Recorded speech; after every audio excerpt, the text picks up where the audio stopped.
We're back this week of a review of Episode 13, the Insecticon Syndrome of Season 2 of Transformers Generation 1. So let's get after it. This is Energon Entries.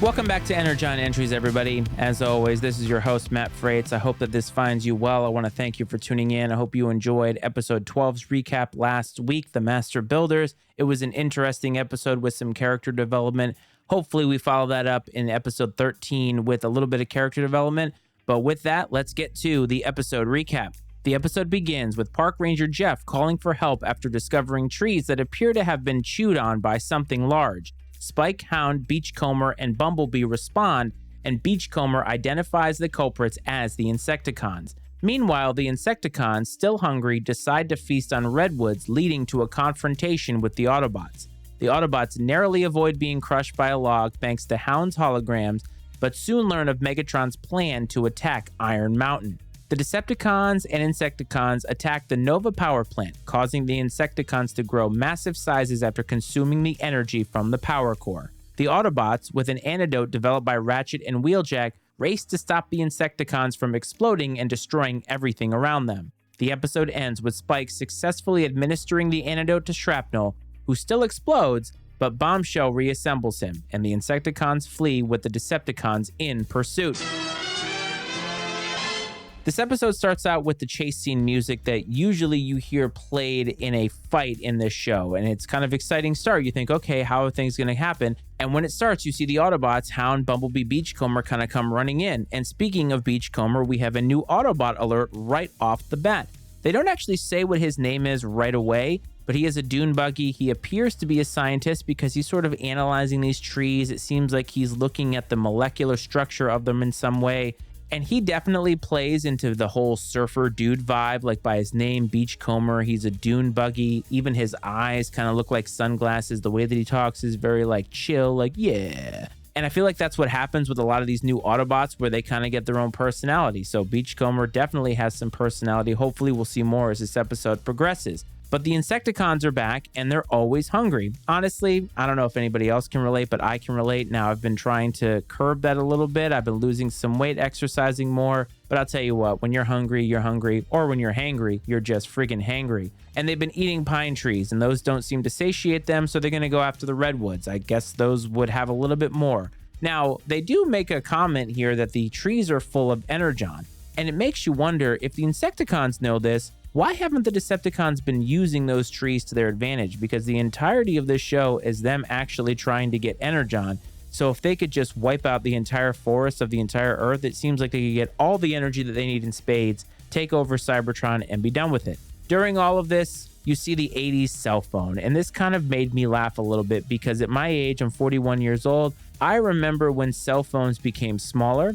In the 90s, my parents had a cell phone. It was a flip phone. I remember how much of a big deal it was to get a cell phone. Like, it was a major spending decision that they made about the plan that you could get and how expensive it was. In the 80s, though, you had these giant phones. And this phone very much looked like a cordless phone that we had in the 90s. The funny part in this show, though, is it was super large, and obviously it was correct to the times, but man, the reception was incredibly clear for this time period. And obviously that's because of voice acting, but made me chuckle a little bit to see the size of the cell phone. I think this might have been the first time in the show we've seen a cell phone. The Decepticons and Insecticons are extremely fragile with one another in their relationship, but it always has a business tone to it. And Megatron knows this. He knows that the currency the Insecticons will always want is energy and food. They're always hungry, so he offers that to them every single time he needs something from them, and I think this is incredibly smart. The Autobots, of course, show up to this, and they bring the Rangers, they bring Spike, they bring all these humans, and they put them in danger.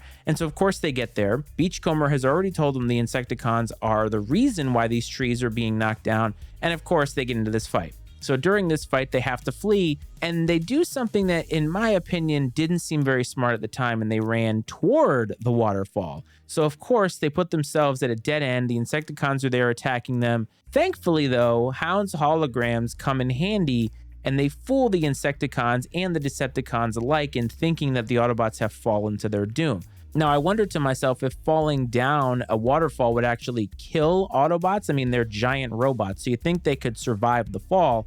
Understandably, the humans wouldn't, but either way, Hound seems like he's an Autobot that should be utilized more often. He had a larger role at the beginning of the show, and in this season you see him periodically, but he seems like he has a lot of weapons that could really help the Autobots, and his holograms certainly have done that in spades so far, and every time they've used it. We do get a new appearance in Inferno. I know we've seen him before, and I think we've seen him in a voiceless cameo of sorts. And obviously, he comes in, he's a fire truck, and this is not by accident. I mean, his appearance, because they're going to go somewhere. And I will bet my bottom dollar as I'm sitting there thinking about this, watching this, that he is going to be used and his fire truck abilities are going to be used. And wouldn't you know it, they actually get to this place, and there we go. But first things first, Optimus Prime and the Autobots, they drive there. Who knows how long it took them to get there. And Optimus Prime, instead of waiting, he just says, give it everything you've got. And they come in guns blazing, which is usually not what the Autobots do. And they just say, you know what? Take no prisoners. And the thing is that they usually don't want to compromise humans, but they end up doing that. And guess who they need to fix this? Inferno. And he's going to put out the fires of the fallen airplanes and helicopters, and they are going to save all of these humans. So they come in guns blazing. They put the humans in danger, but don't worry, Inferno is there to clean up the mess. The scale of the Insecticons comes into play in this episode, and I realize that it comes into play as they get larger, but before that moment, when they burst through the wall, they seem a lot larger than Soundwave at the time. Now, I always thought the Insecticons were smaller than the main Decepticons. Like Megatron, I think, is the biggest Decepticon, I would think, and Soundwave seems pretty beefy himself. But this show always has some scale things going on. However, even after they grew, when Shrapnel grabs Soundwave, they're still relatively the same size. So I kind of thought they were supposed to be like really, really giant because Megatron and the Decepticons were afraid of them. Like, ooh, they've become invincible. Well, I feel like they'd have to be really, really large to do that. Now, they have some powers that come with eating the power core and all that, but just a little bit of weirdness when it comes to the size of the Insecticons. But every single time the Insecticons and Decepticons work together, the Insecticons find a way to take over the Decepticons. And I thought to myself, Starscream could really learn a thing or two from them, or hell, actually use diplomacy and try to get them on his side. That would be a way to actually take over. But I love that they take the most loyal Decepticon, and that is Soundwave, and the Insecticons make him their slave using the Cerebro shells. Soundwave, in my opinion, would never betray Megatron. As you command Megatron is something he would say all the time, no matter what. And so for him to be the one to betray the Decepticons is actually great storytelling, if I'm being honest. And if the Insecticons become so powerful all the time with all these different types of energy, my question is, in their downtime between all these fights that they have with the Decepticons, why are they spending so much time in places like the woods instead of looking for power supplies like the Nova Core and like other places? You'd think they'd do a little bit more work to try to do that now that they know that these things exist, but they don't. And also, whenever you talk about the humans, why haven't the humans figured out how to design better defense mechanisms against the Decepticons by now? It seems like the most powerful places in the world with all of their defenses, they never seem to be ready. And you'd think that after all this time, maybe the Autobots would have worked with the humans to try and make defense mechanisms that are better. But then, oh wait, never mind, they can't even get their own security at the Ark correct, so how the heck are they going to make security better for the humans? Just a thing that the Autobots just aren't really good at. So the Insecticons get all this power from eating, and ironically, and sort of very 80s cliche, the Nova Power Core gives them heartburn, which is kind of funny. That would definitely not play today, not for any political reason. It just wouldn't play because it's too cheesy, I mean. And I'm not sure why the Autobots really care about the Insecticons blowing up. Now, I understand that they're at this power core and they're at this very, very important defense thing or whatever, but it seems like this defense computer could be sacrificed for never having to deal with the Insecticons again. To me, that seems like a good swipe. To me, that seems like a good deal, and you'd think, well, the Autobots have Teletran 1, so maybe we can finally put Teletran 1 to good use and make a supercomputer that can help the humans and be rid of the Insecticons forever. In the battle, of course, the Autobots get trapped because the Insecticons are so powerful, they get trapped with rocks. And in order to get out of them, Optimus Prime is going to shoot them and sort of disintegrate them. But the noise that you hear when that happens is a lightsaber sound. So it's obvious that the lightsaber noise, that psh, is obviously getting spread around, royalties getting paid to George Lucas by the second. And I love it because it's almost 10 years after Star Wars. Star Wars is very, very popular now, so why not use it? The Insecticons, as powerful as they are, and as much as they always seem to take over the Decepticons, the one thing they can't get over is the fact that Megatron is a natural leader and he is leader material. And I love how they show this physically when Bombshell tries to shoot them with a Cerebro shell and Megatron just catches it and crush it. And it's a great show of power. And that, in the Decepticon way, is what makes him a leader. But as all this is happening, Megatron is going to destroy the Insecticons because that's how he thinks when it comes to his enemies, and Optimus Prime gets him to stop. He gets him to realize what's going on. And during all of this, I thought, Megatron listening to Optimus Prime in these types of situations, this has happened before. It tells me that there has been some kind of a relationship that has been there prior to. Because every time Optimus Prime tells Megatron, don't do this because it's going to destroy all of us, Megatron seems to trust him and believe him. So that would tell me that there has to be a personal connection in the past that's at play here. And the only way to know that in terms of knowing that you can trust Optimus Prime in these situations is you have a long history together. I hope that they dive into this, and maybe they'll dive into it in future content well past Generation 1. Something tells me, though, that they have a long-standing relationship. And no, for all of you listening, I've not read the comic. I don't know anything about it. So maybe one of you can educate me there. But in terms of this review, I don't know that now. And so I'm just trying to think ahead when I see what I see on the television.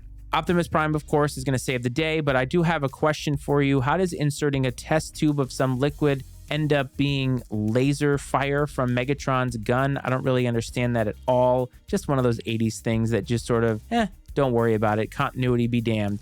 And another episode where a Decepticon shoots lightning out of his hands. Shrapnel, right before he explodes, obviously shows this, and he gets a fleeting moment to use it and be super powerful, but he is blown to pieces. And I love, though, that Bombshell has the power to bring back the dead. The Insecticons seem like they're uber powerful, but they just can't get their stuff together in some form or fashion. And as, of course, they're leaving, there is a voice quirk. We haven't seen one of these in a while. Firecracker walks in, completely confused, dazed, and he sounds exactly like Starscream. Overall, this seems like another episode with the Insecticons that is exactly the same. It seems like the formula is Insecticons are hungry, they need food, Megatron offers them energy, they work together, they betray Megatron, and then neither side comes out on top. You saw 2 new Autobots here, you saw Inferno, you saw Beachcomber, and I think it might be the first time we've seen Beachcomber before. Unfortunately, not much of a background on him in this appearance. A little bit of screen time early on. Inferno got a little bit more screen time as he saved some of the Autobots, but hopefully we'll get more in-depth on them in future episodes. I'll be honest with you, after last episode, this was kind of a disappointment. Not much to this episode. Very standard Transformers fare. Bad guys do things, good guys try to stop them, good guys win in the end. And it's one of those where it's like, if you need an episode that gets the job done, this is that episode. If you watched it recently, I would love to know what you think. Email me, mattyicemedia@gmail.com is the email address to hit me up. I'd love to hear from people that listen, when you started listening, how you like the show, things you want to hear from me. All those things are in place, so get in touch with me there if you'd like to do that. Hope this finds everybody well. I hope this finds everybody safe, and we'll be back next week with episode 14. But until then, this is Energon Entries.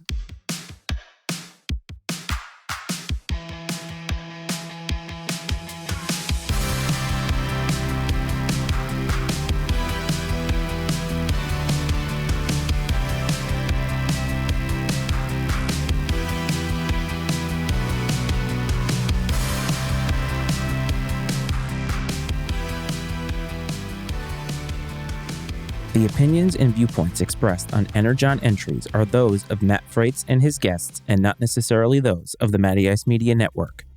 Energon Entries is exclusively owned by Matt Freitz and is brought to you by the Matty Ice Media Network.